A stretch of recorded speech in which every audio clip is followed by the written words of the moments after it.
Hello everyone!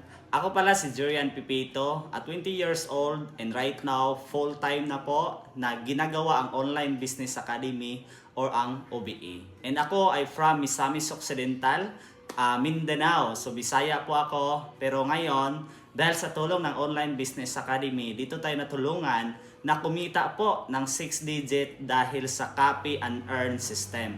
So buti na lang nakita ko siya dito sa social media, especially sa Facebook, kasi nakita ko lang siya talaga sa Facebook. Ina-curious ako, and yun, napatanong ako kung paano din makapagsimula na kahit isa akong estudyante. So by the way, isa pala akong senior high school graduate. Hindi po nakapagtapos sa pag-aaral by choice kasi mas pinili ko na i-full-time yung OBA kasi dito ko nakikita na dito mas mapabilis ko makuha yung mga pangarap ko sa buhay at kikita ng mabilis and makapag-payback sa parents. Kaya kung ngayon nakakita ka man sa video na ito, curious ka kung about sa OBA and marami ka nang naririnig regarding sa OBA pero hindi mo pa rin alam kung totoo ba, marami bang kumikita, well, ako na po yung magsasabi sa iyo na yes, marami na kumikita dito. Hindi lang ako, marami po ng mga professional, merong mga police, mga doktor na kumikita ng malaki kahit gagawin mo itong part-time. And yes, dati ginagawa ko itong part-time kasi wala akong experience dito. Kung willing ka matuto, comment down below para maturuan kita.